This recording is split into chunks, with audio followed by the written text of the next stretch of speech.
कल्याणं मङ्गलं देवयं चेयं पजुवासामि मथेन वन्दामि तिखुतो आयाहीनं पयाहीनं करेमि वन्दामि नमंसामि सत्कारेमि सम्माने कल्याणं मङ्गलं देवयं चेयं पजुवासामि मथेन नमो नमो हरि हन्ताणं नमो नमो सिद्धाणं नमो नमो आयर्याणं नमो नमो वज्रायाणं नमो लोय सवसाहुणं नमो लोय सवसाहुणम् एसो पञ्चनमोकारो सवपावपणासनो मङ्गलाणं च सव्वेसिं परमं हवै मङ्गलम् मङ्गलाणं च सव्वेसिं परमं हवै मंगलम्।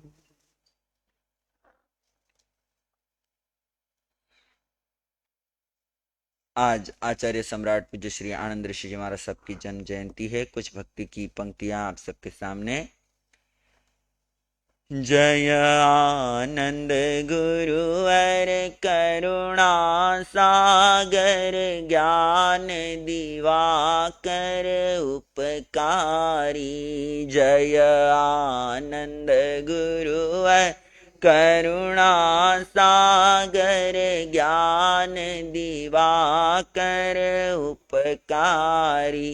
एकम दिन पावन महीना सावन बड़ा मन भावन खुशी लाया।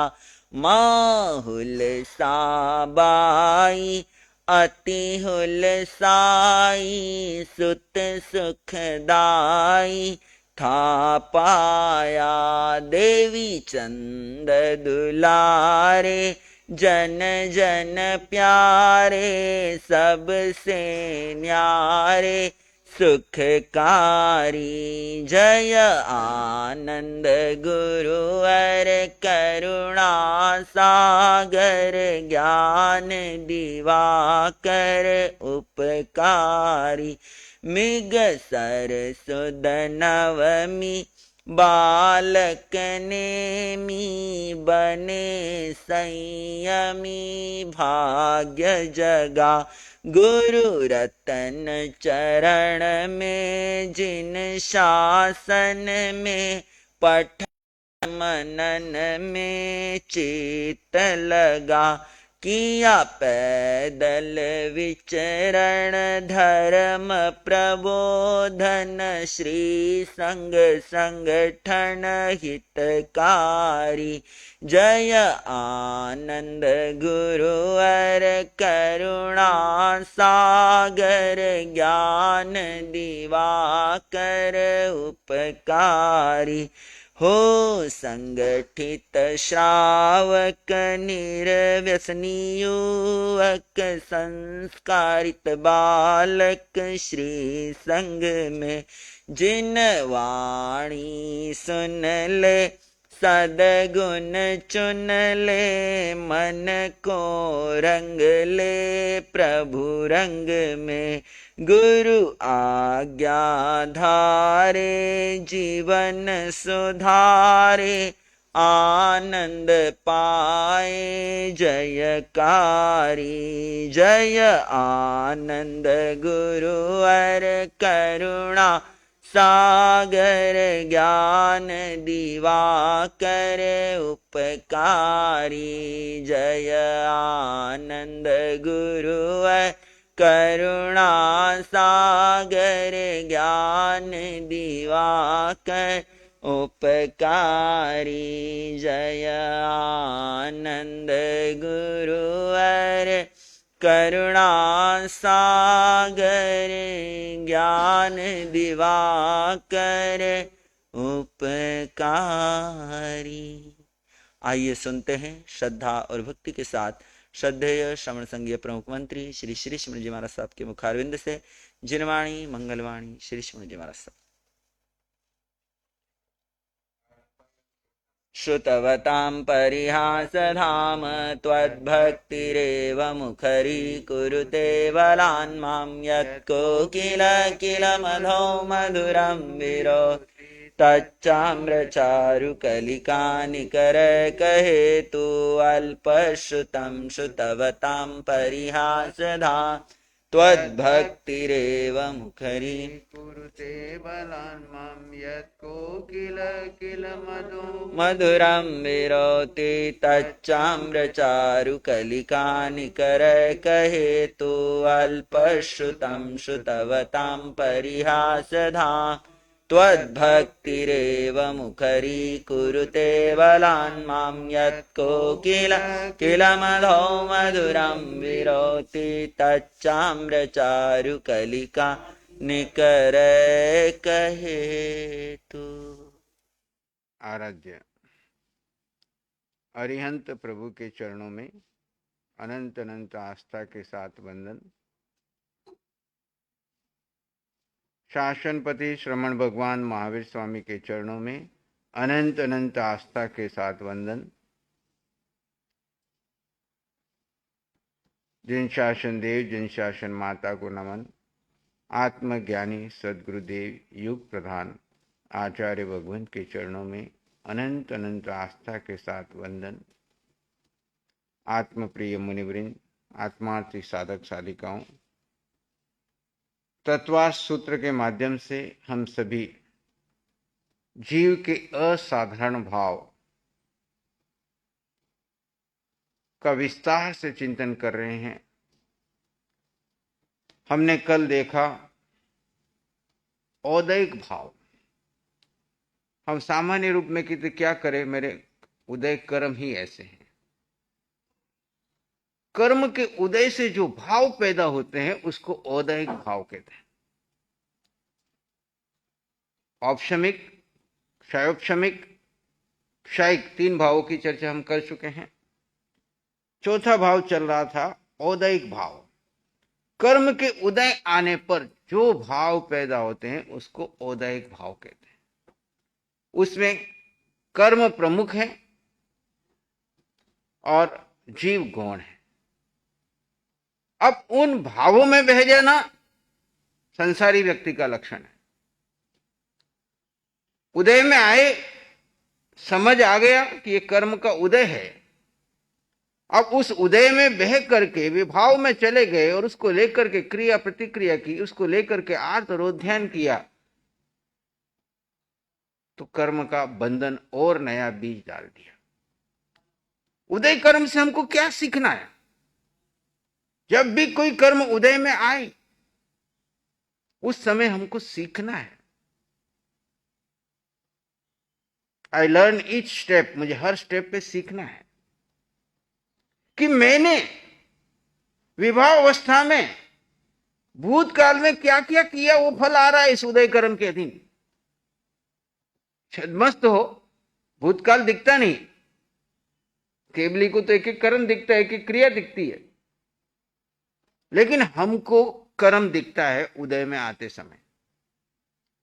जैसा कर्म उदय में आया, समझ लेना वो क्रिया करते समय हम कितना विभाव में थे।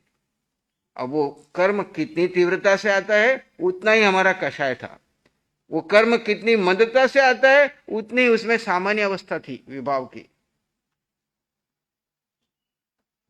कर्म बंधन करते समय हमारे कषाय कैसे थे वो उदय कर्म को देख करके हमको मालूम पड़ता है। कर्म करते समय हम कितने आर्त रौद्र ध्यान में थे, ये उदय कर्म जब आता है तब हमें समझ में आता है। अब भूतकाल से सीखना है कि और नई वर्तमान में गलतियां करनी है। भूतकाल से हमको शिक्षा लेनी है कि मैंने भूतकाल में गलतियां कर दी, तब मुझे होश नहीं था, तब मैं अज्ञानी था, तब मैं विभाव दशा में था, तब मैं परिस्थितियों के वशीभूत जाकर के मैंने कर्म बंधन कर लिए। अब क्या करूं मैं? अब आलोचना करूं, प्रतिक्रमण करूं, प्रायश्चित करूं, और वर्तमान में उस कर्म के उदय आने पर मैं स्वभाव में रह करके उस कर्म को जड़ मूल से क्षय कर दूं। 3 अवस्था है। उपशम भी कर सकते हैं, क्षयोपशम भी कर सकते हैं, क्षय भी कर सकते हैं। जिसको मुक्त होना है, जिसको सिद्धशिला जाना है, उसको क्या करना है? क्षय करना है। और क्षय करने का सरल तरीका क्या है? मन में जाकर के क्रिया प्रतिक्रिया करो, विचारों में उसको सब लोगों को जाके बताओ, मेरे साथ ऐसा हो रहा है, मेरे साथ ऐसा हो रहा है। देवी देवताओं का आह्वान करके उस कर्म को दबा दो। भक्तामर स्तोत्र कल्याण मंदिर आदि गरम पढ़ के उसको दबा दो, या अपने भूतकाल के आए उस कर्म को ज्ञान में देख करके, ज्ञाता दृष्टा भाव में रह करके, स्वभाव में रह करके उसको क्षय कर दो। एकमात्र मार्ग है कर्म क्षय का, वो है जीव जड़ और जीव का भेद करके अपने स्वभाव में स्थिर हो जाए। अपने जीव में इतनी शक्ति है कि अनादिकाल के सारे कर्म जीव स्वभाव में आकर के शुक्ल ध्यान की अखंड धारा चलाए तो एक मुहूर्त में सारे घाती कर्म क्षय करने की ताकत रखता है। बस आवश्यकता है, कंडीशन है स्थिरता। 12 प्रकार के आप तप कर लो, 6 महीने के उपवास कर लो, लेकिन अगर उपवास और तपस्या करते समय स्वभाव में न रहो, विभाव में जाओ। विभाव यानी क्या? कर्ता बनना, भोक्ता बनना, क्रिया करना, प्रतिक्रिया करना, मान करना, अपने आप को समझना मेरे जैसा कोई तपस्वी नहीं, मैंने इतनी तपस्या की, मेरे जैसा ये हूं, मैंने ये हूं, इतनी परिस्थिति आई, इतने उपसर्ग आए, फिर भी मैंने सहन कर लिया। जितना कर्ता भाव हमारा होगा, जितनी प्रतिक्रियाएं होगी, जितना हम उस घटना को लेकर के आर्तरोध ध्यान करेंगे, उतना ही हमारा, भले वो क्रिया निर्जरा की तपस्या की कर रहे हैं, लेकिन विभाव में होने से कर्म का बंधन हो रहा है, चाहे पुण्य का हो रहा है। पुण्य का बंधन से मोक्ष नहीं है। पुण्य के बंधन से आपको सुख साता के साधन मिलेंगे, आपको धर्म के सहयोगी साधन मिल सकते हैं, शरीर मिल सकता है, वातावरण मिल सकता है, लेकिन निर्जरा करने के लिए तो जीव को अपने जीव में, स्वभाव में ही आना होगा और खुद ही पुरुषार्थ करना पड़ेगा। उसके लिए कोई और आपके लिए पुरुषार्थ नहीं कर सकता, न कोई गुरु, न कोई देवी देवता, न कोई शिष्य, न कोई आसपास का वातावरण, न कोई आपके माता पिता परिवार। कितना ही रागी व्यक्ति आपका हो, वो आपके लिए कितने अनुष्ठान कर ले, आपकी मुक्ति उससे नहीं होगी। आपका एक कर्म भी वो बंधन नहीं कर सकता, एक कर्म भी वो क्षय नहीं कर सकता। इतना अकेला है ये जीव। एकत्व तो भाव है ना, आप अकेला अवतरे मरे अकेला हो, या कब हो या जीव को साथी सगो न। ये जीव अकेला था, अकेला है और अकेला ही जाने वाला है। ये किसने एहसास किया? आज किनकी जयंती मना रहे हम?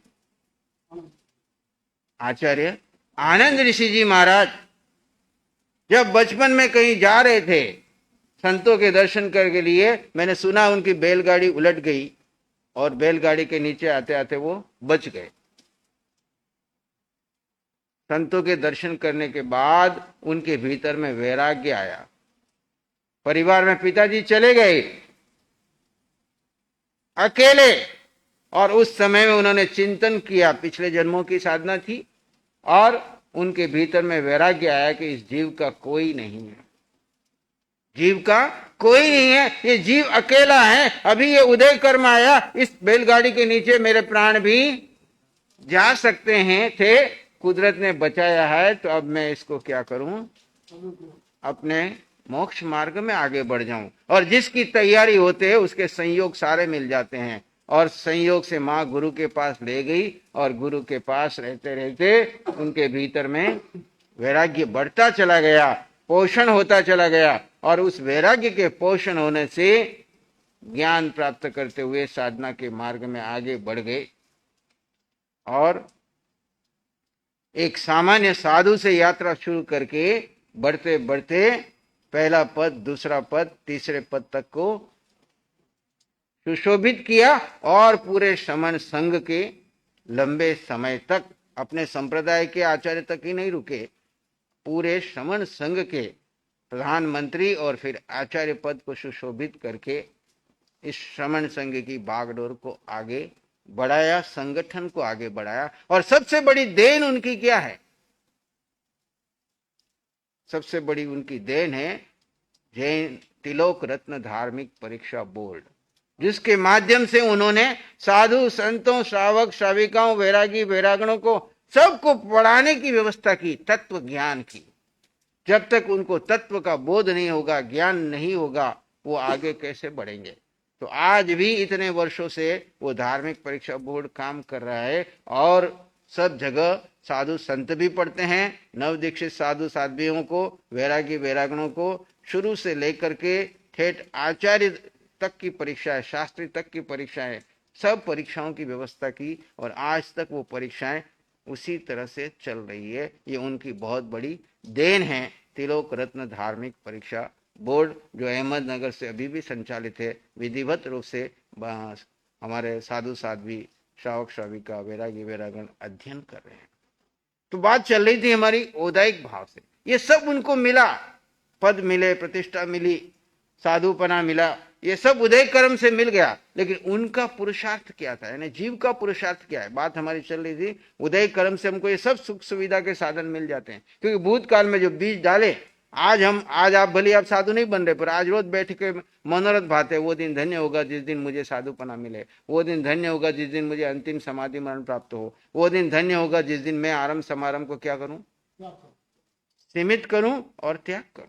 3 मनोरथ है ना साधु के। ऐसे भावना भावित करते जाते हो और उस दिशा में तीव्र वैराग्य के भाव रखते हो, तो भले इस भाव में संयोग नहीं बना, लेकिन आगे ऐसा संयोग बनते हैं, ऐसे भाव बनते हैं आपके भावों से।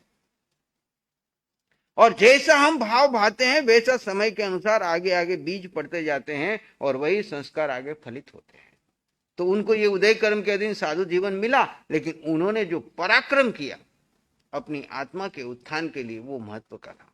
उनको समाधि भाव का था, वो महत्व का था। हर अवस्था में परिस्थितियां सबके जीवन में आती है, पर परिस्थितियों के बीच में जो समाधि में रह जाता है, समाधान में रह जाता है और अपने भारी कर्मों को क्षय करके अपने लक्ष्य की ओर आगे बढ़ जाता है, वो एक सामान्य नहीं, वो एक महान व्यक्तित्व बन जाता है। उनको गए, उनके जन्मों 125 साल हो गए, आज 125वीं जयंती उनकी मना रहे, फिर भी उनको याद किया जा रहा है, क्योंकि ये उनकी अध्यात्म की, आत्मबल की, उनकी साधना का परिणाम है कि संघ उनकी प्रति कृतज्ञता ज्ञापित कर रहा है इतने वर्षों के बाद भी। नहीं तो हम घर के बड़े बुजुर्गों को भी थोड़े दिनों के बाद भूल जाते हैं, लेकिन संघ उनके लिए इतनी समय के पश्चात भी उनके प्रति उतनी ही कृतज्ञता ज्ञापित कर रहा है।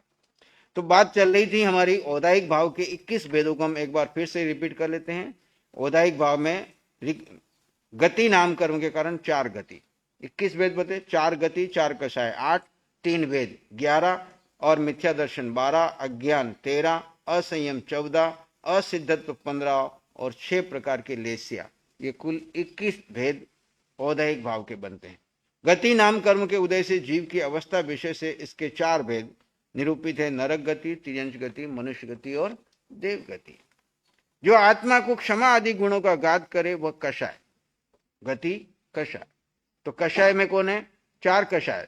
कषाय 4 प्रकार के कहे गए हैं, क्रोध, मान, माया, लोभ। ये चारों कषाय चारित्र मोहनी के भेदे कषाय वेदनी के उदय से ये होते हैं।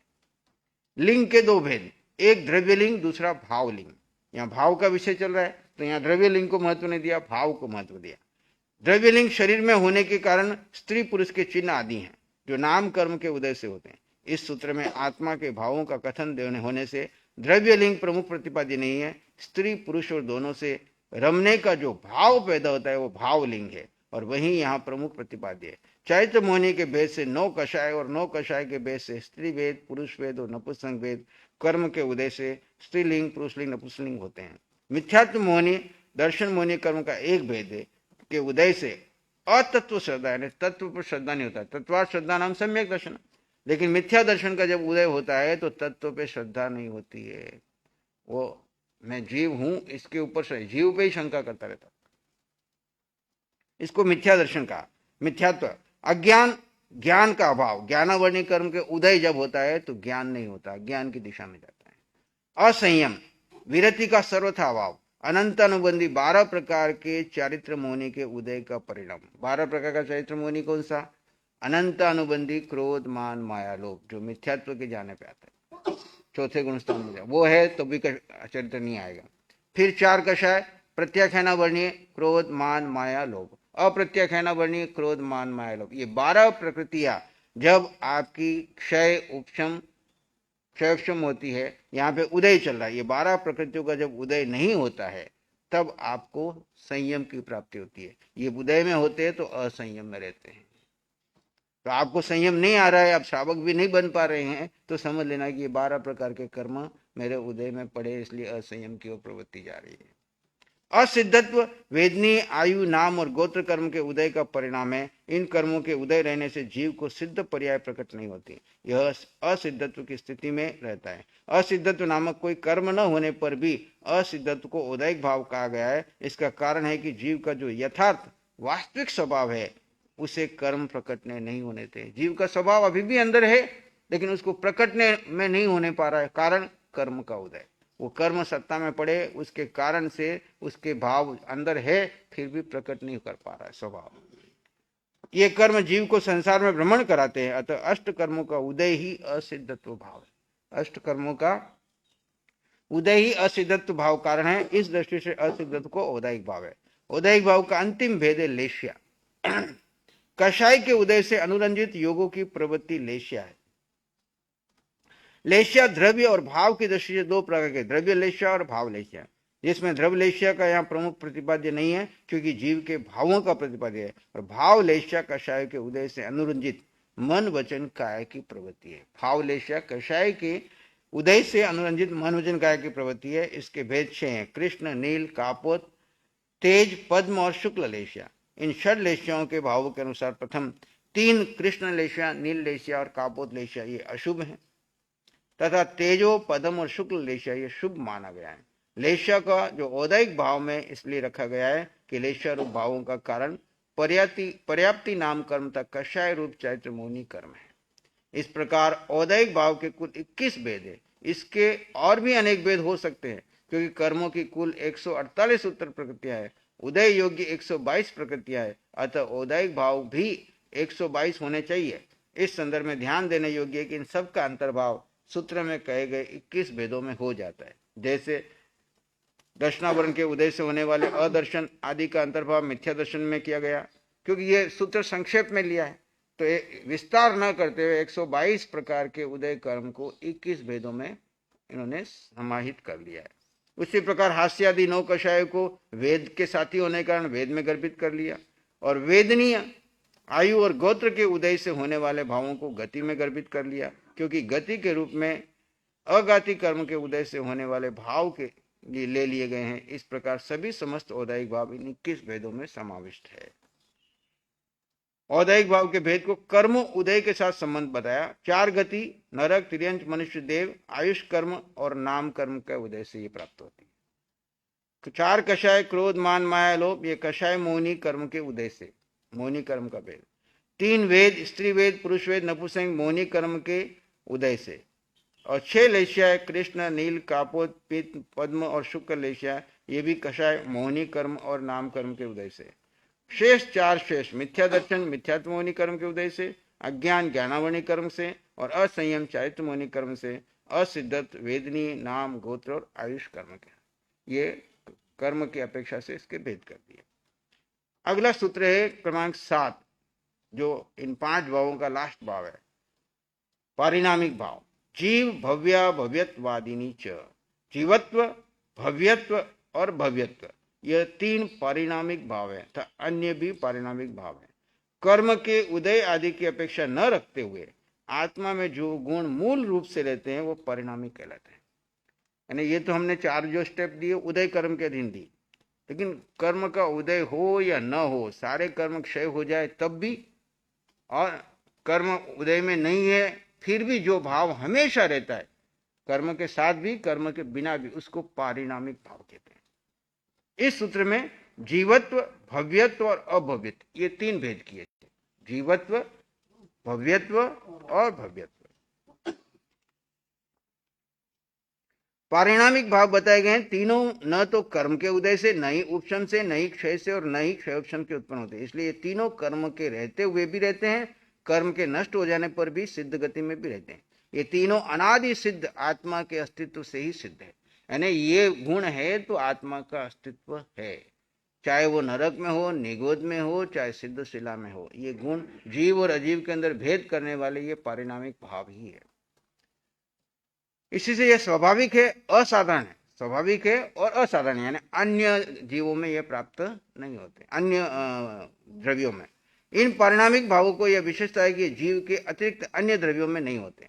जीवत्व का अर्थ है जीवन, जीवित रहना, ज्ञान आदि गुणों से युक्त रहना जीवन है। और यहाँ जीवत्व चैतन्य गुण की अपेक्षा से जो सभी जीवों में समान रूप से पाया जाता है और तीनों कालों में सदा रहता है। दूसरा है भव्यत्व। भव्यत्व का अभिप्राय है मुक्ति, मोक्ष प्राप्ति की योग्यता। और अभव्यत्व का अर्थ है भव्यत्व से उल्टा, अर्थात मुक्ति प्राप्ति की अयोग्यता। जैसे सूखा मूंग, मूंग में एक मुंगेटी आ जाती ना, सूखा मूंग, उसको आप कितना ही उबालो वो सींचता। ऐसे ही अभवी जीव को कितना ही धर्म ध्यान सुना दो, कितना ही समोषण में पहुंचा दो, फिर भी वो जैसे वो मुंगेटी नहीं सींचती है ऐसे उसके ऊपर कोई फर्क नहीं पड़ता है। वाणी आती है और चली जाती है, अंदर भाव ही पैदा नहीं होते। वैसे अभव्य जीव जितना कितना ही प्रयास कर ले वो मुक्त नहीं हो सकता। भव्यत और अभव्यत गुण सब जीवों में एक साथ नहीं रहते। जो अभवी है उसमें भव्यत गुण नहीं रहेगा, जो भवी है उसमें, तो दोनों में से एक गुण, अभवी के पास अभव्यत, भवी के साथ भव्यत, और जीवत्व गुण सब में है क्योंकि चेतना जीव का लक्षण। इस जीव में भव्यत्व रहता है और अभव्यत्व नहीं रहता। जिस जीव में अभव्यत्व रहता है उसमें भव्यत्व का अभाव होता है। इन तीनों परिणामिक भाव के अतिरिक्त भी पारिणामिक भाव हैं जिसका उल्लेख आदि नीचे से किया गया है। जैसे उसका अभिप्राय अस्तित्व, अन्यत्व, ये दिगंबर परंपरा में माने जाते हैं। अन्यत्व, कृतत्व, भोक्तत्व, गुणत्व, प्रदेशत्व, असंख्यात्व, प्रदेशत्व, असर्वगतत्व, तत्व, अरूपत्व आदि अनेक परिणामिक भाव है, परंतु ये असाधारण भाव नहीं है, साधारण है। ये भाव जीव की तरह अजीव आदि अन्य प्रयोगों में भी है। यहाँ केवल जीव से संदर्भित परिणामिक भावों को ही लिया गया है। जीवत्व, भव्यत्व, अभव्यत्व केवल जीवों में ही होते हैं, अन्य द्रव्यों में नहीं होते हैं। अनुयोग द्वार सूत्र में भी सूत्र 248 में परिणामिक भाव के दो भेद किए हैं, बताए, सादि परिणामिक और अनादि परिणामिक। जीवत्व, भव्यत्व और अभव्यत्व अनादि परिणामिक भाव के अंतर्गत होते हैं। अब यहां तक तो हमने सूत्र के पहले 5 भावों का विस्तार से लिया। अब पहला लक्षण जीव, आप जीव है कि नहीं है, तो उसका है भाव। ठीक है, और भाव के 5 भेद हो गए। भाव केवल जीव में ही होते हैं, अजीव में नहीं होते। विभाव में भी जाएगा तो जीव जाएगा, स्वभाव में भी रहेगा तो जीव रहेगा। अजीव निमित्त बनते हैं। क्या बनते हैं? अजीव को, पुद्गल को, अन्य जीवों को निमित्त बना करके हम विभाव में जा रहे हैं, लेकिन जाने वाला विभाव में जीव है और रहने वाला स्वभाव में भी जीव है। आधार उसका भाव है। कर्म हट जाएंगे तो स्वभाव में आ जाएगा। कर्म के साथ रह करके, कर्म के साथ दब भर के अलग अलग भावों में वो जाता रहता है। तो उसको सब भावों को एक भाषा में कह दिया, विभाव और स्वभाव। अरिहंत परमात्मा की वाणी में विभाव और स्वभाव भी आते हैं। जब हम कर्म के साथ लग जाते हैं, क्रियाओं के साथ लग जाते हैं, कर्ता भोक्ता बन जाते हैं, तो विभाव में चले जाते हैं। जब हम शुद्ध रूप से ज्ञाता दृष्टा भाव में रहते हैं, जीव के स्वभाव में रहते हैं, तब हम स्वभाव में रहते हैं, उस समय में कर्म को क्षय करते हैं। तो ये कर्म की अवस्थाओं की अपेक्षा से 5 भेद किए, 5 भाव की अपेक्षा। अब दूसरा सूत्र शुरू होता है, सूत्र क्रमांक 8, इसमें अब जीव को कैसे पहचाने? दूसरा है जीव के लक्षण। क्या है? लक्षण। उपयोगो जीवो लक्षणम, उपयोगो लक्षणम, सूत्र क्रमांक 8 में उपयोगो लक्षणम, उपयोग जीव का लक्षण है। जैसे जीव को कैसे पहचाने? तो जीव का एक लक्षण है उपयोग। आगमों में आता है उपयोगो जीवो लक्षणम। आचार्य इस सूत्र में जीव के लक्षण की चर्चा करते हैं। उपयोग जीव का आत्मभूत लक्षण है। यह लक्षण वस्तु के अंदर ही होता है। यह लक्षण त्रिकालवर्ती है और पूर्णतः निर्दोष है। उपयोग सभी जीवों में पाया जाता है। कोई जीव ऐसा नहीं जो उपयोग शून्य हो, क्योंकि उपयोग शून्य हो जाए तो वो जड़ हो जाए, और जीव कभी जड़ होता ही, उपयोग हमेशा उसमें रहता ही है। जड़ पदार्थों में इसका अभाव रहता है। उपयोग बोध रूप व्यापार है, जिसके होने से चेतना शक्ति, बोध रूप व्यापार होने जीवन चेतना शक्ति, संवेदनशीलता, बोध क्रिया केवल आत्मा में ही होती है, जड़ में नहीं। ये संवेदनशीलता, चेतना शक्ति, बोध क्रिया केवल आत्मा में होती, जड़ में। यद्यपि आत्मा अनंत गुण पर्याय से युक्त है, आत्मा अनंत गुण पर्याय से युक्त है, तदपि उपयोग ही इन सब में प्रधान माना गया है। सब में प्रधान कौन है? उपयोग। इसका कारण है कि स्व पर प्रकाशक होने से। जीव का लक्षण क्या है? एक लक्षण है स्व पर प्रकाशक, यानी स्व आत्मा, आत्मा को भी प्रकाशित करता है, और पर इसके सामने जो भी परिलक्षित होता है, कोई जड़ आए या कोई अन्य जीव आए, सबको प्रकाशमान करता है। होने से उपयोग ही अपना और अन्य पर्यायों का ज्ञान बोध कराने में समर्थ व सक्षम है। ध्यान देने योग्य है कि जीवत्व को छोड़कर भावों के 52 जो भेद आत्मा के लक्षण के नहीं उपलक्षण है। लक्षण प्रत्येक लक्षण में सर्वात्म भाव से त्रिकालवर्ती होता है, जैसे अग्नि में उष्णत्व, जल में शीतत्व, जबकि उपलक्षण किसी लक्ष्य में है, किसी में नहीं, कभी कभी नहीं भी होता है। स्वभाव सिद्ध भी नहीं है, जैसे अग्नि के लिए धुआं किसी अग्नि में होता है, किसी अग्नि में नहीं भी होता है, लेकिन उष्णता तो होगी ही होगी। उसी प्रकार त्रिकालवर्ती और सब आत्माओं में पाया जाने वाला जीवत्व रूप परिणामिक भाव ही है, जिसका फलित अर्थ उपयोग होता है, जो समग्र लक्ष्य में तीनों काल में पाया जाता है।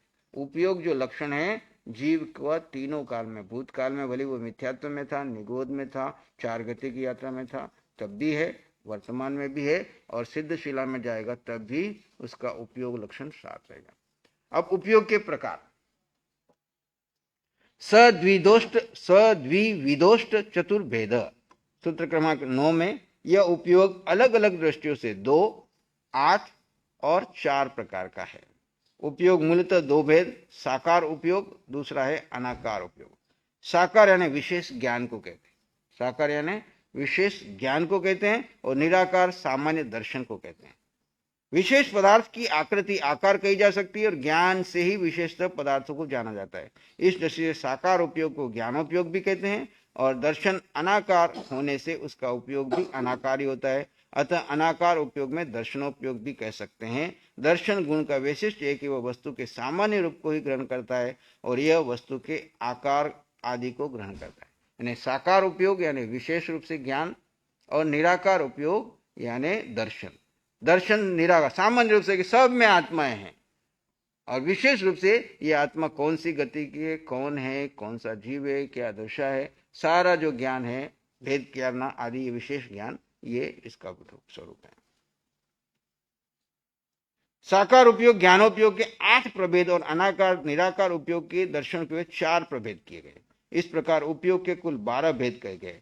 साकार उपयोग में 8 प्रभेद: मति ज्ञान उपयोग, शुद्ध ज्ञानोपयोग, दर्शन ज्ञान, अवधि ज्ञान उपयोग, मनोपरि ज्ञान उपयोग, केवल ज्ञान उपयोग, मति अज्ञान, श्रुत अज्ञान और विभंग ज्ञान। ये ज्ञान के 8 भेद हो गए। हम 25 बोल में याद कर दें, 5 ज्ञान के, 3 अज्ञान के और 4 दर्शन। आत्मा जब जिस उपयोग में जाने की क्रिया करता है, तब उसका उपयोग तद्रूप हो जाता है। अनाकार यानी निराकार उपयोग दर्शनोपयोग के 4 भेद इस प्रकार है: चक्षु दर्शन उपयोग, अचक्षु दर्शन उपयोग, अवधि दर्शन उपयोग और केवल दर्शन। ध्यान देने योग्य कि इन 12 भेदों में केवल ज्ञान और केवल दर्शन, ये 2 पूर्ण विकसित चेतना के, तो शेष सब अपूर्ण विकसित चेतना के व्यापार हैं। इसका कारण केवल ग्राह्य विषय की द्विरूपता है, अर्थात प्रत्येक विषय सामान्य और विशेष रूप से उभय स्वभावी है। इसलिए इसको जानने वाला चेतनजन्य व्यापार भी ज्ञान और दृश्य रूप से दो प्रकार का होता है, इसलिए हम ज्ञाता दृष्टा भाव की बात करते हैं। उपयोग के ये 5 ज्ञान के और 3 अज्ञान के। बाकी की चर्चा हम यथा समय करेंगे। आचार्य भगवंत हमारे मध्य पधार गए हैं। हम और आप सभी जिनवाणी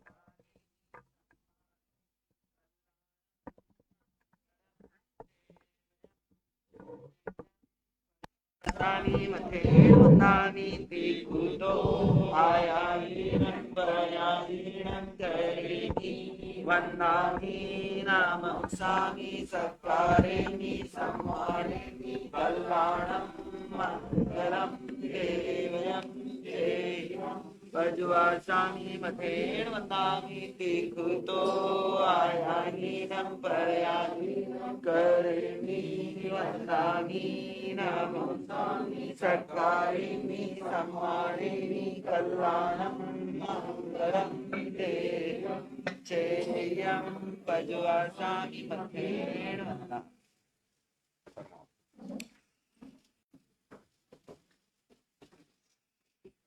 जय आनंद आनंद गाए जा, जय आनंद आनंद गाए जा, चरणों में शीश झुकाए जा, चरणों में शीश झुकाए जा, जय आनंद आनंद गाए जा, आचार्य देव गुणधारी है, आचार्य देव गुणधारी है, जन जन के वल्लभकारी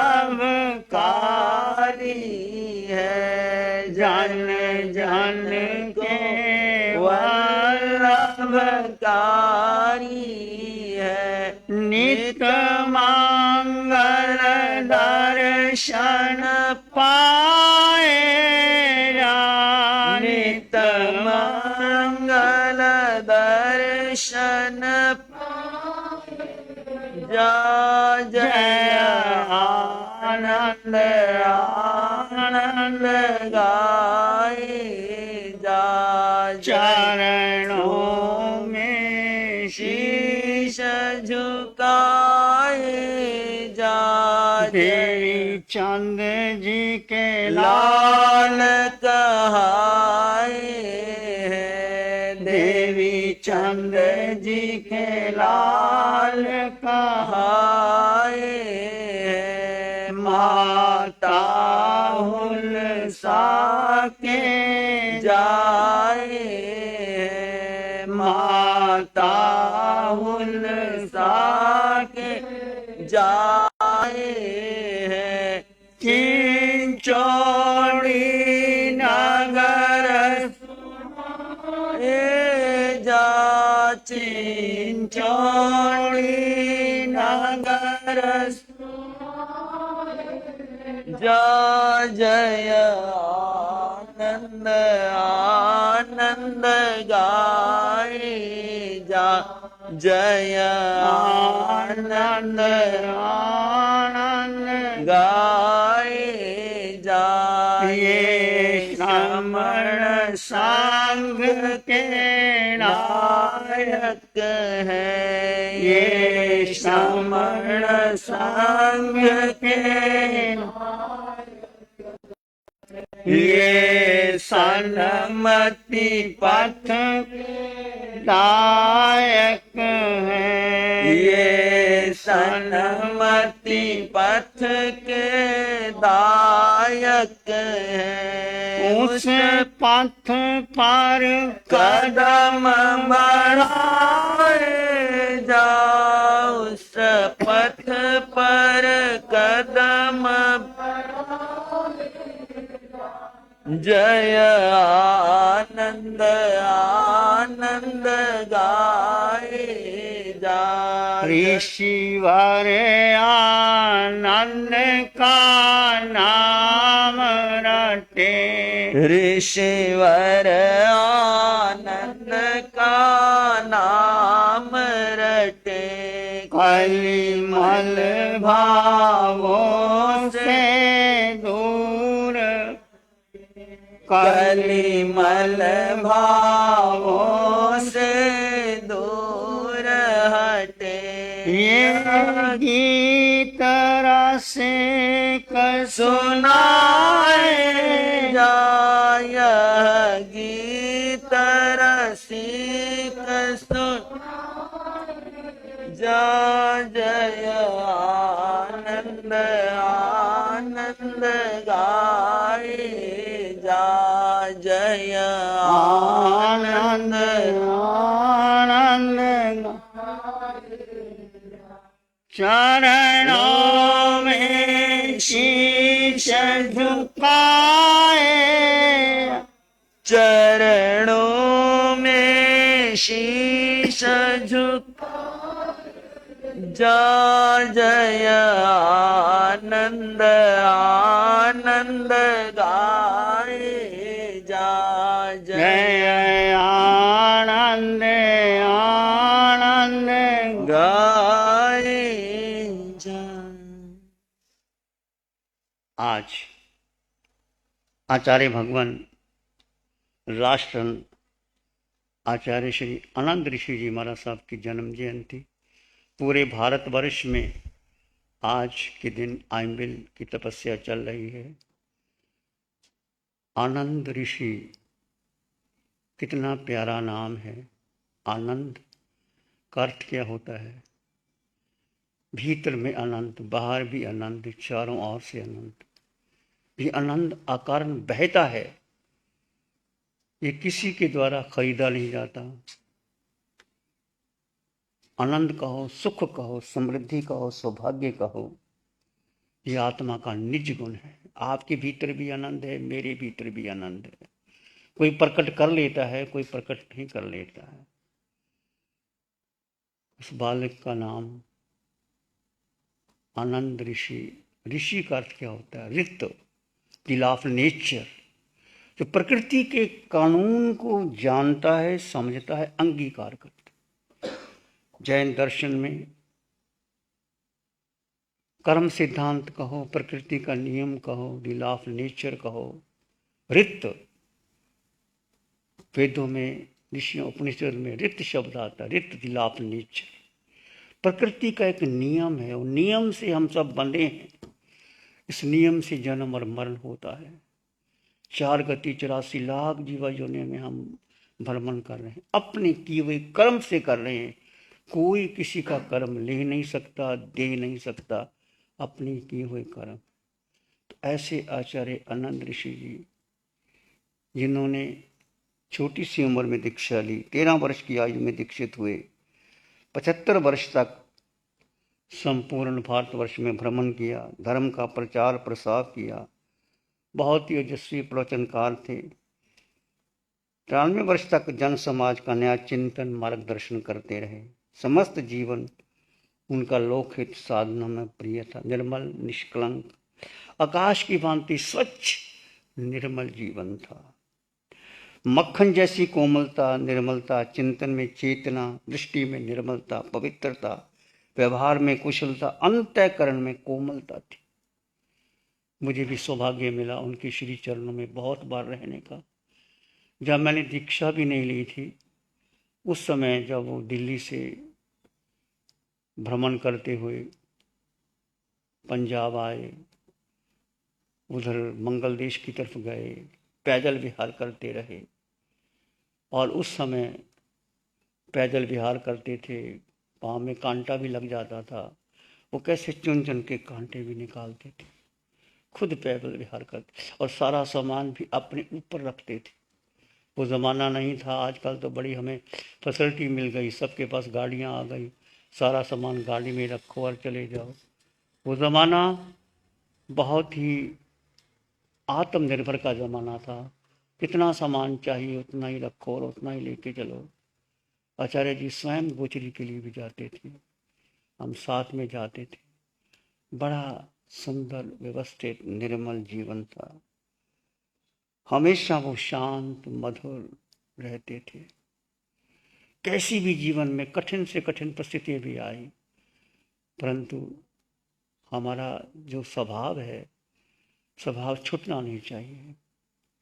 एक ही बात हमें सीखनी चाहिए, जीवन में सुख दुख तो आते रहते हैं, सुख दुख तो आए जाए, सुख दुख तो आए जाए, क्यों रोए मुस्कुराए, क्यों रोए मुस्कुराए, साम दृष्टि बन जा, साम दृष्टि बन जा, दुख राम को भी आए, कृष्ण को भी आए, दुख राम को भी आए, दुख कृष्ण को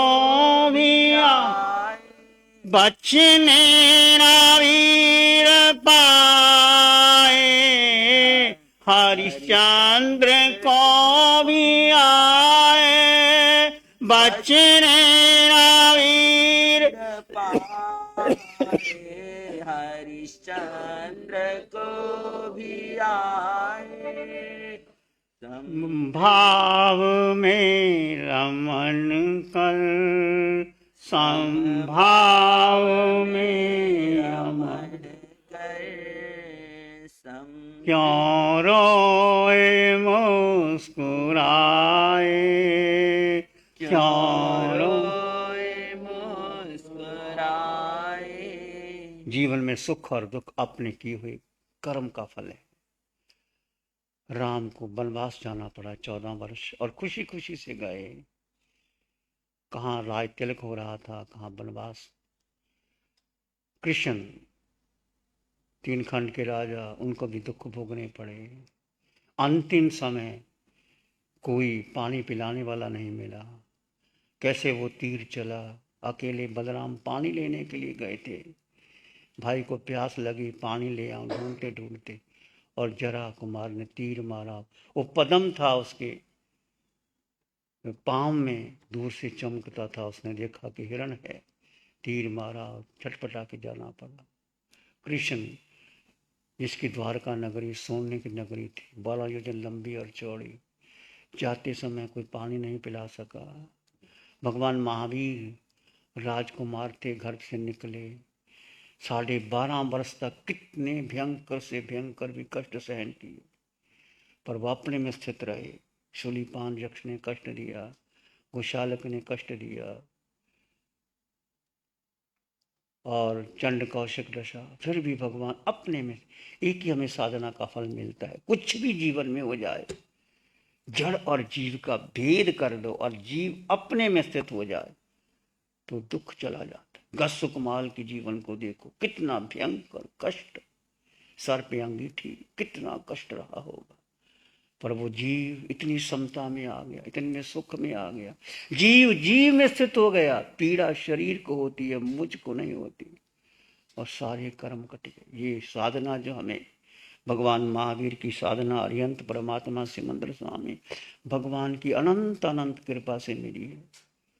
तो मेरा नम्र अनुरोध है सबसे, जहाँ जहाँ भी शिविर लग रहे हैं, 7 जगह शिविर लग रहे हैं, 4 दिन का, 10 दिन का, जब भी मौका मिले जरूर समय निकालो। भगवान की वाणी बरसती है, जड़ और जीव का भेद करके जीव में कैसे स्थित होना, सब कर्म कट जाएंगे। जितने भी कर्म हमने जन्मों जन्मों तक किए हैं, यदि जीव को जीव में स्थित रहने की कला आ जाए, वही ध्यान है, वही कौशक है, वही साधना है, वही विवेक है, वही शुद्धि है, वही 12 प्रकार का तप उसमें समा गया। जीव जीव में स्थित हो जाए, 24 मिनट ठहर जाए तो क्षायिक संकेत, और 48 मिनट ठहर जाए तो केवल ज्ञान, 48 मिनट में केवल ज्ञान। इतनी उच्च साधना भगवान महावीर की जो उन्होंने स्वयं की, और वर्तमान में अरिहंत परमात्मा सिमंद्र स्वामी भगवान हमको दे रहे हैं। शासन देवों की कृपा, वीतराग साधिका निशा जी का अथक श्रम पूरे भारतवर्ष में साधना जो आ रही है। आप भाग्यशाली हैं, मैं भी भाग्यशाली हूँ। जो जो साधना शिविर से गुजर रहे हैं वो भाग्यशाली समझे और जड़ और जीव का भेद करते हैं, आगे बढ़ जाओगे। तो आचार्य भगवान की आज जन्म जयंती हम मना रहे हैं। बहुत वो नम्र स्वभाव की थी, संवेदनशीलता उनके जीवन में भरी हुई थी। कोई भी व्यक्ति उनके पास में आता, उनको पूछती कैसे हो, सब ठीक है। स्कूल के बच्चे एक बार उनके पास आए, ये भोजन ठीक मिल रहा है, सब ठीक व्यवस्था। बड़े आदमी का पूछना ही काफ़ी होता है, जरूरी नहीं होता कि जाकर के वो करे। आपके घर में कोई मेहमान आता है, आप क्या करते? सारा काम खुद नहीं करते, पूछते हो। काम करने वाले अपना काम करते, केवल पूछ लेना। माता पिता के पास जाकर के बैठ जाओ, कुछ ना करो, उनके दुख को, उनके दर्द को सुनो। सुनते व्यक्ति आधा दुख दूर हो जाता है। डॉक्टर के पास जाते हो, अच्छा डॉक्टर किसको मानते हो? जो आपको देख करके आपको तसल्ली करा दे, कोई खास बात नहीं, ठीक हो जाओगे, बस ये 2-4 दिन की दवाई ले लो, कहते आधी बीमारी ठीक हो जाती। और डॉक्टर ही ऐसा हो, देखे ही ना आपको, आ गए कैसे डॉक्टर के पास आ गए, बात नहीं सुनता, बात ही नहीं करता। तो हर जगह कहा है पेशेंस, सहानुभूति, सहनशीलता, विनम्रता, शुद्धता, पवित्रता। ये आचार्य भगवान आनंद ऋषि जी के में बहुत गुण थे। पूरा जीवन उन्होंने अपने लिए, समाज के लिए दिया, और इतनी लंबी उम्र पाकर के भी वो शांत। ऐसा नहीं, मैं उनके चरणों में बैठता, रात को घंटा घंटा बैठे रहते, उनकी गोद में बैठ जाते। और कई बार वो अपना, उनका हाथ बड़ा कोमल था, मक्खन जैसा कोमल था। देखो उनका हाथ और उनका चेहरा, उनकी आंखें देखो। कभी ज़्यादा किसी को कुछ नहीं कहते थे। जब हम गोचर में बैठते, हम बोल नहीं सकते थे उनके सामने, कोई संत जरा सा कुछ बोल दे, कुछ नहीं कहते थे, बस केवल आंख का इशारा करते थे, हम चुप हो जाते थे। और साथ में बैठ करके हमें सौभाग्य मिला उनके चरणों में बैठ करके गोचरी करने का, रहने का। हर बात का वो शेयर कर लेते थे, हर बात बता देते थे। समस्त जीवन उनका लोकहित के अनुसार था। विधि के विधान, पिता का साया बाल्यकाल में उठ गया। उनके मन में संसार की असारता का अनुभव हुआ और संग में एक अनेक प्रश्न जागृत हो गए। माता ने छोटी ही उम्र में उनको दीक्षा दे दी, और दीक्षा लेने पर सारा जीवन उन्होंने धर्म और संप्रदाय से ऊपर उठ करके, उस समय बहुत संप्रदाय के झगड़े होते थे, बहुत लोग आते थे, ऐसा नहीं हुआ, वैसा नहीं हुआ। वो शांत थे, सुन लेते थे और धीरे से समाधान कर देते, बहुत कम बोलते थे। सारी बात सुनना ये बहुत अच्छा लक्षण होता है। Repose and cheerful are the badge of the gentleman. शांति से किसी की बात सुनो और सुन करके उत्तर दे दो। ज़्यादा बोलने से कुछ नहीं होता। जो घर के बड़े माता पिता होते हैं, दादा दादी होते हैं या गुरुजन होते हैं, वो क्या करते, सारी बात सुनते हैं। सुनने के बाद जो सार है वो कह देते हैं। भगवान क्या फरमाते हैं, सारी बात सुन लेते हैं। भगवान एक ही बात कहते हैं, भूत और भविष्य की चिंता मत करो। जो भूत हो गया हो गया, भविष्य पता ही नहीं क्या होगा। तुम वर्तमान क्षण में जीने का प्रयास करो। जो भी भूत हो, भूल हो गई, मेरे से होगी, आपसे होगी, हो गई, अब क्या कर सकते, उसका अंतःकरण से प्रायश्चित कर लो। और बार बार दोहराने की जरूरत भी नहीं उसको। एक बार भूल हो गई, हो गई, और किसी को कहने की भी जरूरत नहीं। एक बार भगवान के सामने या गुरु के सामने प्रकट कर दो, बड़ी से बड़ी भूल हो जाए और अंतःकरण से प्रायश्चित कर लो, वो भूल छूट जाती है। बार बार किसी को कहने की जरूरत नहीं होती। और जो गुरु प्रायश्चित देता है, यदि वो किसी को बता देता है तो डबल प्रायश्चित गुरु को आता है। किसी के मर्म को बताया नहीं जाता, उन्होंने आपके सामने बात रखी और आप स्वीकार करके उसको जो यथाशक्ति दे दिया उसको स्वीकार कर लेना चाहिए और किसी के सामने भूल प्रकट भी नहीं करनी चाहिए। तो ऐसे आचार्य श्री जी के जीवन में उनके जीवन में बहुत ही हमने देखा उतार चढ़ाव भी आए, पर बहुत शांत रहते थे। एक कहता है पंचासव परिणाया तिगुता 600 संजया, पंचासव परिणाया तिगुता 600 संजया, पंच निगन्ना धीरा निगंथा उज्जूदन सुनो। निर्ग्रंथ साधु कौन होता है? साधु की परिभाषा दी, 5 आश्रम के जानने वाले। 5 आश्रम कौन से हैं? मिथ्यात्व, अव्रत, प्रमाद, कषाय, अशुभ। इससे कर्म का आश्रय आता है। पहला मिथ्यात्व, जन्मों जन्मों का मिथ्यात्व हमारे साथ लगा हुआ है। हमने अनंत काल मिथ्यात्व के कारण नरक निगोद में गए, पशु पक्षी बने, पृथ्वी पानी अग्नि जल वायु वनस्पति भी गए, मिथ्यात्व के कारण। मिथ्यात्व अज्ञान और मोह का। मिथ्यात्व और अव्रत, अव्रत का मतलब बिना संयम के, व्रत नहीं लिए। प्रमाद, प्रमाद का मतलब उत्कृष्ट पर उपसर्ग धातु से मद करना, कुशाई करना, उत्कृष्ट रूप से मद करना। जैसे हाथी मद वाला हो जाता है, मत वाला, तो अंकुश रखा जाता है, इसलिए व्रत पचकान करना। मिथ्यात्व, अव्रत, प्रमाद, कषाय, क्रोध, मान, माया, लोभ और अशुभ योग, मन वचन काया के जो शुभ योग अशुभ आ जाते हैं, उसके कारण ये 5 आश्रम से ज्ञाता होते हैं। तिगुप्तो, 3 गुप्ती के धारक, मनोगुप्ती, वचन गुप्ती और काया गुप्ती। 3 गुप्त, 6 काया 600 संज्ञान। 6 काया पृथ्वी पानी अग्नि जल वायु वनस्पति। 6 काया जीवों की रक्षा करने वाले साधु, जो पंच महाप्रधारी साधु है, 6 काया जीवों की रक्षा करते हैं। आपके घर से भिक्षा लेते हैं, पानी लेते हैं, कपड़ा लेते हैं, मकान लेते हैं, कुछ भी लेना है वो आपके घर से लेना है, वो मांग करके लेने। 6 काया जीवों की रक्षा करते हैं। श्रावक भी करता है, परंतु श्रावक छोटी हिंसा का आगार होता है, मोटी हिंसा का त्याग होता है। श्रावक और साधु एक दूसरे के पूरक है। जहाँ साधु की जरूरत पड़ती है श्रावक की। मैंने एक बार बोला था, श्रावक आपके घर में आते हैं तो किसका पलड़ा ऊंचा होता है? किसका पलड़ा ऊंचा होता है? आपकी कड़छी ऊपर होती है और साधु का पात्र नीचे होता है कि नहीं? देखा कभी? हम आपके घर में आते हैं, कड़छी आपकी ऊपर होती है और पात्रा नीचे होता है, और जब पासरे में आप आते हैं तो हम ऊपर होते हैं, आप नीचे होते। जो देता है उसका हाथ ऊपर होता है, जो लेता है उसका हाथ नीचे होता है। और जब आप उपाश्रय में आते हो, सत्संग में आते हो, प्रवचन सुनते हो, ज्ञान की बात सुनते हो, तो साधु ऊपर होते हैं, आप नीचे। एक विनय का प्रतीक है। और जो इस तरह से पालन करता है वो आगे ही बढ़ता है, ऊपर उठता है। तो पंचाश्रम धारण, तो 6 प्रकार का संयम, 5 इंद्रियों का निग्रह करने वाले।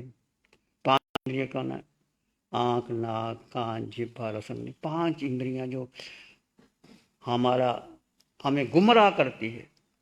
आप बार बार वाणी सुनते हो भगवान की। मन, ये काया, ये पिंड पर आया है, पिंड को अपना माना, तभी हम संसार में घूम। एक ही दुख का कारण, पिंड को अपना माना।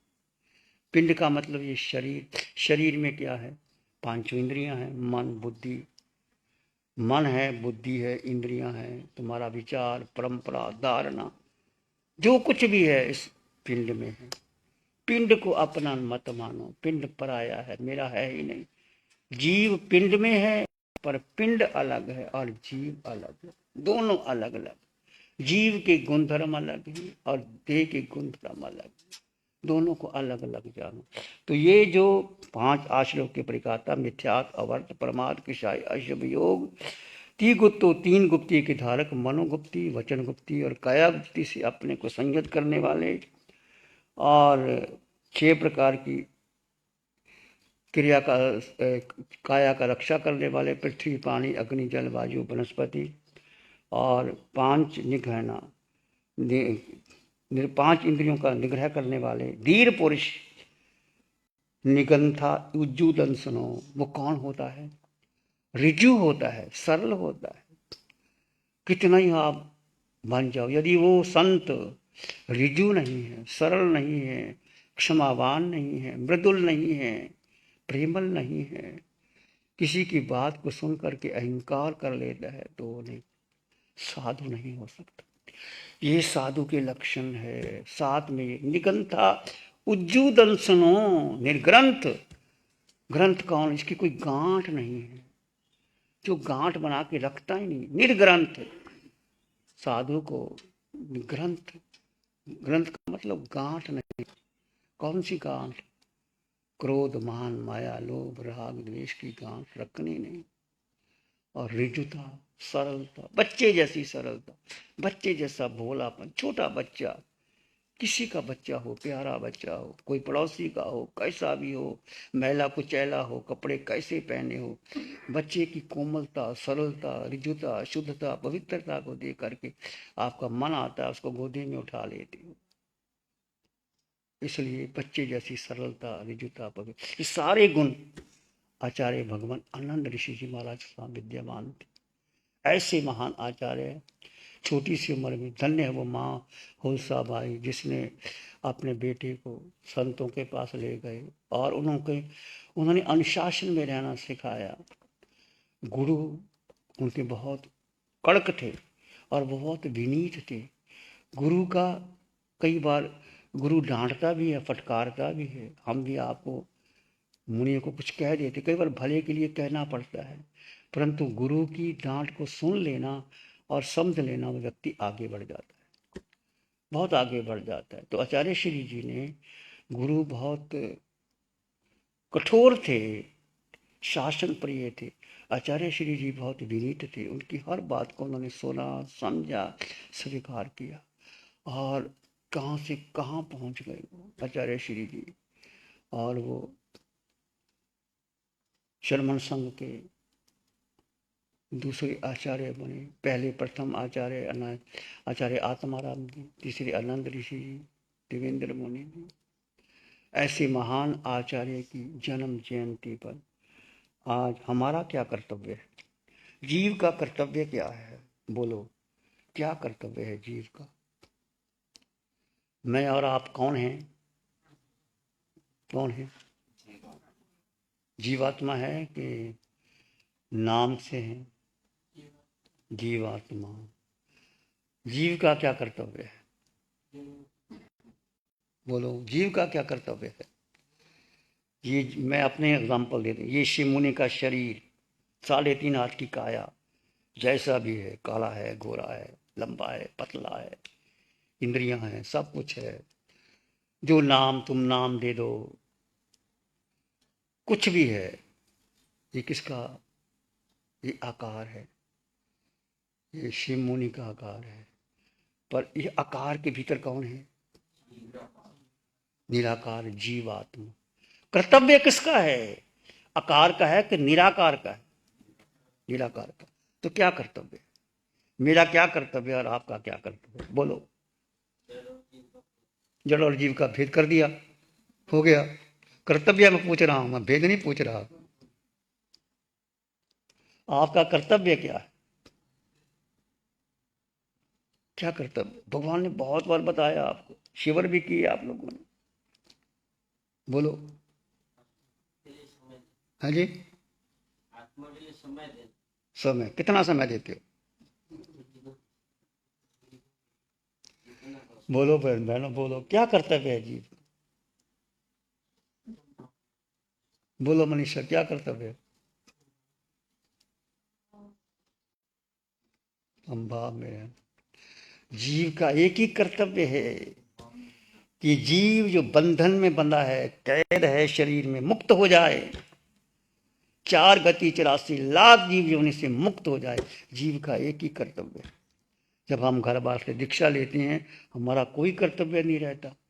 घर बार छोड़ दिया, फिर घर में किसका जन्म है, किसकी मौत है, कहाँ दुख है, पीड़ा है, हमको जाना नहीं पड़ता किसी घर में। जब वापस जाते हैं हम, कितने जन्म हो जाए, मरण हो जाए, क्योंकि संतों का मतलब ही नहीं।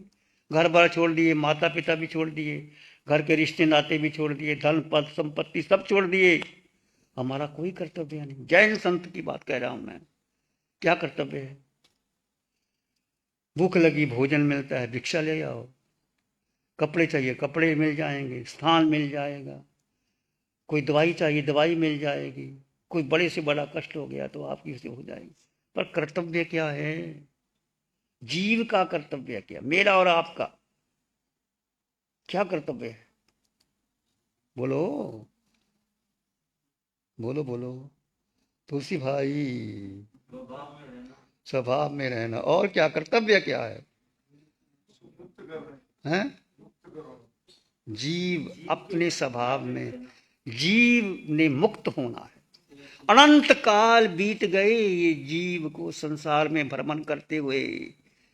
सबसे बड़ा मिथ्या तो कि जीव अपने को भूल गया, भूल करके 4 गति 84 लाख जीव जो, ऐसा कोई जन्म नहीं कि हम नरकों में ना गए हों। 7 नरकों में तुम भी गए और मैं भी। ऐसी कोई योनि नहीं जहां मैं और आप नहीं गए। पृथ्वी, पानी, अग्नि, जल, वायु, वनस्पति, 2 इंद्रिय, 3 इंद्रिय, 4 इंद्रिय, 5 इंद्रिय में तुम ना गए और मैं ना गए। फिर क्या गए? पशु पक्षी बने। पुण्य किया तो मनुष्य गति मिल गई, ऊंची मिल गई, नीची मिल गई। और पुण्य किया, धर्म ध्यान किया, पाठ जप किया, दानशीलता भावना, देव गति, फिर वापस आए, फिर वापस आए। 4 गति से नरक, 4 कारण से नरक, 4 कारण से त्रेंच, 4 कारण से मनुष्य, 4 कारण से जीव और 4 कारण से मोक्ष की चर्चा हम कल करेंगे। तो जीव का क्या कर्तव्य है? एक ही कर्तव्य है आपका और मेरा कि जीव इस मानव जीवन मिल गया, भगवान की वाणी मिल गई पंचम काल में। कितना पुण्य और मेरा और आपका। शास्त्रों में सब कुछ लिखा हुआ है। वाणी भगवान ने कैसी साधना की, 12.5 वर्ष तक कुछ समझ में नहीं आता। मुझे समझ में नहीं आया, शायद आपको समझ में आ जाए तो आपका भाग्य है।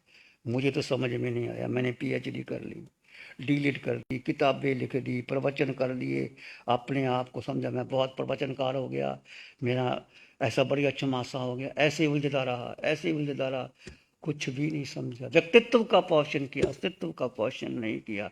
जीव का एक ही कर्तव्य है, व्यक्तित्व को छोड़ करके अस्तित्व में आ जाए। अस्तित्व का मतलब है जीव आत्मा। और कितने गुण हैं आपके पास? कितने गुण हैं? 8 गुण हैं। इतनी संपदा, इतनी संपदा मेरे पास और आपके। छुपे पड़े हैं गुण, प्रकट नहीं हो रहे। क्यों नहीं प्रकट हो रहे? हमारा मिथ्यात्व और मोह। अनंत ज्ञान मेरे भीतर, अनंत दर्शन मेरे भीतर, अनंत सुख। सुख बार है ही नहीं, सुख भीतर था, है, रहेगा। ये तुम्हारा गुण है, मेरा गुण है। जब जीव जीव में स्थित होता है, पुद्गल के पार चला जाता है और अपने में जितना तुम स्व स्थिति, भगवान कहते, स्थिति को बढ़ाओ। 2 मिनट 4 अपने आप को देखते रहो और खुली आंखों से ध्यान करो, बंद आंखों नहीं। बंद आंखों से तो 2 घंटे 4 घंटे 6 घंटे कर लोगे। खुली आंखों के उठते चलते सोते खाते पीते आत्म बसरभूत, सब में समान आत्मा। कोई छोटा नहीं, कोई बड़ा नहीं, कोई पुरुष नहीं, कोई स्त्री नहीं। पुरुष और स्त्री का भेद छोड़ करके सब में जीव समान देखो। सोहम घटे, सोहम की रुचि आए। इस प्रकार जीव का कर्तव्य है, मेरा और आपका साधना मिली। जहां जहां भी शिविर लग रहे हैं, मेरा नम्र अनुरोध है आप सबसे, यदि आप आसपास में हैं, शिविर लग रहे हैं, ऑनलाइन से 7 लगा जो शिविर होंगे, और आप वहाँ शिविर 4 दिन की बाद, महीने में 4 दिन की छुट्टी ले सकते हो और भगवान की वाणी आएगी। पता नहीं आपका एक शब्द आपके जीवन को कहाँ से, one hint, hint is enough for a wise man. एक बुद्धिमान मनुष्य के लिए एक इशारा काफी होता है। जो समझदार बहू होती है ना, वो सासू उसको नहीं कहती, अपनी बेटी को कहती है और बहू इशारा समझ लेती, पता ना आपको। बेटी को कहती है, बहू को नहीं कहती, और बहू समझदार होती है, वो समझ लेती है, इशारा समझ लेती है। And hint is not for a wise man, इशारा काफी होता है। भगवान की वाणी आपको मिलेगी। 4 दिन का शिविर जरूर कर लेना। मेरी हार्दिक हार्दिक मंगल कामना। उस्मान युग पुरुष के आगे आचार्य आनंद ऋषि के जीवन को बहुत निकटता से मुझे देखने का अवसर मिला, जानने का, उनके साथ विहार करवाया, उनके साथ बैठे, उनके साथ गोचरी की। बहुत बहुत कृपा हुई उस महान पुरुष की। जहाँ भी विराजमान है, स्वर्ग में विराजमान है वो, उनकी आत्मा को शांति मिले। और उन्होंने जो शर्मण संत में दिया, हम उनके प्रति अनंत अनंत कृतज्ञता और नमन का भाव रखते हैं। आज के दिन सभी पूरे भारतवर्ष में उनको आइंबिल बहुत प्रिय थे। आज के दिन आइंबिल करना, सब मिलकर ध्यान करेंगे थोड़ी देर के लिए। आंखें बंद, मन वचन काया शांत, शरीर शांत, विचार शांत, सृष्टि शांत, वातावरण शांत, हर दिशा हर किनारा शांत शांत शांत शांत। सिर के सिर से पांव के अंगूठे तक अपने भीतर शुद्ध चेतना का एहसास कीजिए। तुम केवल केवल एक आत्मा हो, मैं जीवात्मा। बस इतना ही याद कर लो, मैं जीवात्मा, पूरे ब्रह्मांड में मैं अकेला, अनंत काल से मैं अकेला।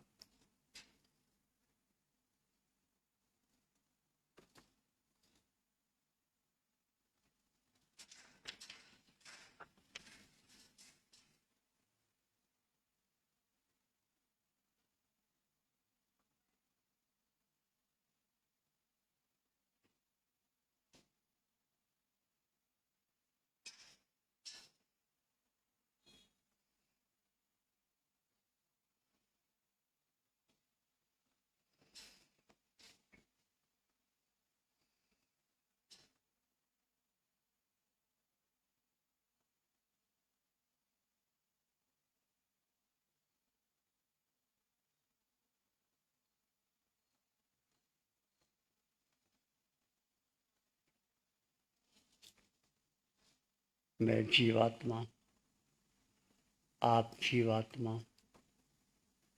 हम सब जीवात्मा, आकार में निराकार आत्मा, शुद्ध आत्मा, अष्ट गुणों से युक्त आत्मा, अनंत ज्ञान, अनंत दर्शन, अनंत सुख, अनंत शक्ति, अमूर्तपना, अगुरु लघु, शायक संपत, अटल अवगाहना, ये अष्ट गुणों की संपदा मेरे और आपके पास थी, है, रहेगी। इसका अनुभव कीजिए।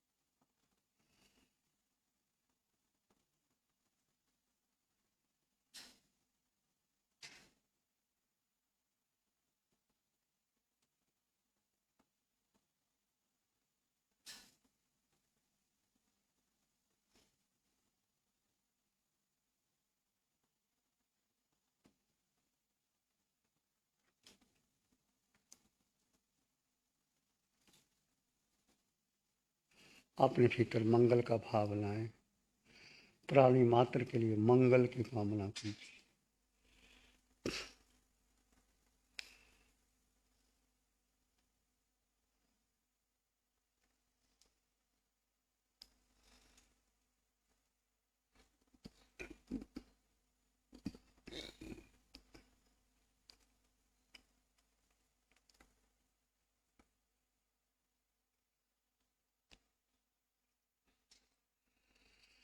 चित्त हमारा शुद्ध हो, सद्गुण से भर जाए।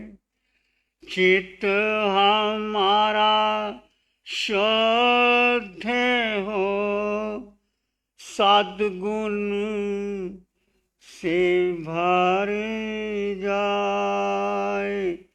सेवा कर करुणा प्यार ही मन मानस लहराए। सेवा करुणा प्यार ही मन मानस लहराए। सबका भला हो, सबका मंगल हो, सबका शुभ हो। इसी में एक लंबा गहरा श्वास लें। अरिहंत परमात्मा के चरणों में अनंत कृतज्ञता ज्ञापित करें। एक और लंबा गहरा श्वास अरिहंत परमात्मा के चरणों में नमन और वंदन। दोनों हाथों को आंखों पे ले जाएं। हल्का सा स्पर्श, धीरे से आंखें खोल सकते हैं। नमो अरिहंतानंग, नमो सिद्धानंग, नमो आयरियानंग, नमो वज्रायानंग, नमो लोय सब सावनंग। धम्म मंगल मुखी ठम अहिंसा संयमो तमो देवावित्तं नमं संति जस धम्मे श्यामनो। श्री चत्तारी मंगलम, अरहंता मंगलम, सिद्धा मंगलम, साहु मंगलम, केवली पाणत्तो धम्मो मंगलम। चत्तारी लोगुत्तमा, अरहंता लोगुत्तमा, सिद्धा लोगुत्तमा, साहु लोगुत्तमा, केवली पाणत्तो धम्मो लोगुत्तमा। चत्तारी शरणं पवज्जामि, अरहन्ते शरणं पवज्जामि, सिद्धे शरणं पवज्जामि, साहु शरणं पवज्जामि, केवली पाणत्तं धम्मं शरणं पवज्जामि। चार शरण दुख हरण जगत में, और ना शरणा कोई होगा। जो भव्य प्राणी करे आराधन, उसका जर अमर पद होगा। उसका सदा ही मंगल होगा। आज आचार्य भगवान आनंद ऋषि जी महाराज साहब के जन्मोत्सव पर आचार्य भगवान ने आप सबको उनके जीवन से जुड़ी घटनाएं सुनाई और जिनवाणी का पान कराया। आज के प्रत्याख्यान, आज सामूहिक आयम बिल दिवस है। सबसे पहले आयम बिल के पचकान। आज के आयम बिल, जिन जिन के भी आयम बिल है, आयम बिल के पचकान ले लें। ऑनलाइन के माध्यम से भी जो भी आयम बिल के पचकान लेना चाहते हैं, आयम बिल ले लें। उग्र सूर्य आंबिलिंग पचकामी आंबिलिंग के उपरांत असनम खाय मंगसा में थना भगन सहसा गण महतला गण पानस लेवेन अलवेन आंबिल का पचकान अरियंतों सिद्धों की साक्षी से त्याग बोस रे बोस। तपस्या करने वालों को धन्यवाद, धन्यवाद। आनंद जन्म जयंती पर आयम बिल की भेंट देने वालों को धन्यवाद, धन्यवाद। आज के एकासन के पचकान। उग्र सूर्य एकासन पचकामी एकासन के उपरांत असनम खाय मंगसा में थना भगन सहसा गण महतला गण बोस रे बोस। आज के उपवास, आज मुनियों ने भी आंबिल किया है। हमारा